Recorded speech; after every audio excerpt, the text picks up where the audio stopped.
Challenge-gan oo uu qabtay Asad Xaajiw ayaa waxa uu ku saabsanaa daawade box ayaa waxaa la dhexgeliyey gunta hoose ee biyaha barkadan waxaana ku guuleysan doona qofka ugu waqtiga yar ee fura boxkan biyaha hoostiisa ku jira waxaana darjiinka loo saaray 6 fure oo mid ka mid ah uu sax yahay inta kalena ay fake yihiin waxaana challenge-gan ku tartamay 5 wiil oo kala ah Cabdisabuur, Alfa, Deeqow, Cimraan iyo tartamaha shanaad ee ugu dambeeya oo ah Kinga Cayda waxaa tartanka bilaabay Cabdisabuur waxaana uu biyaha hoostooda la soo galay furihii koowaad balse waa uu ku guul dareystay inuu furo boxka waa uu soo baxay waxa uuna qaatay furihii labaad iyadoo waqtigii uuna sidiisa u socdo markii labaad ayuu Cabdisabuur biyaha hoostooda ku soo laabtay waxa uuna isku dayay inuu mar kale furo boxka balse waa uu furmi waayay furihii saddexaad ayuu soo qaatay waxauna markii saddexaad isku dayay inuu furo boxka biyaha hoostiisa ku jira ugu dambeynna waa uu furay wiilkan waxaana ku qaadatay inuu furo 1 daqiiqo 34 second waxa ku soo xigsaday tartamaha labaad oo ah Deeqow furihii koowaad ayuuna soo qaatay biyaha hoostooda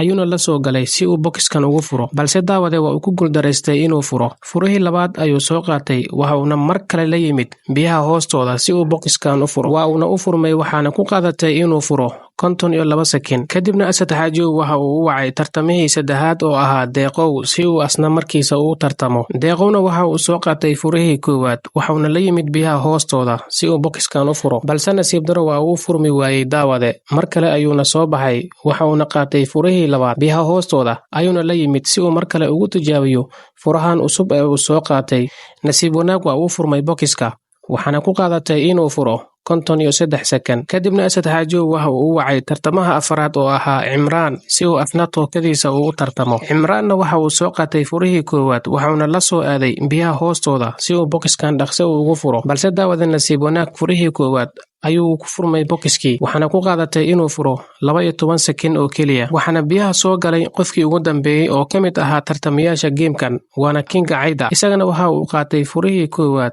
waxauna la yimid biyaha hoostooda si uu dhaqso ugu furo boxka balse daawada nasiib wanaag Kinga Cayda waxa uu boxkii ku furay furihii koowaad waxaana ay ku qaadatay inuu furo 15 second waxaana sidaas uu ku soo dhamaaday challenge-ga ay ku tartamayeen Cabdisabuur, Alfa, Deeqow, Cimraan iyo Kinga Cayda oo ahaa qofkii ugu dambeeyay ee tartamayaasha ugu dambeynna waxa challenge-gii ku guuleystay Cimraan oo noqday qofka ugu waqtiga yar ee furay boxkan biyaha hoostiisa la dhigay waxaana uu ku qaadatay inuu furo 12 second oo daawade haddii aad soo gartay dhammaadka muuqaalkan fadlan subscribe sar channelka muuqaalkana like sar si aan u dareenno inaanu soo badano muuqaalka noocan oo kale ah mahadsanid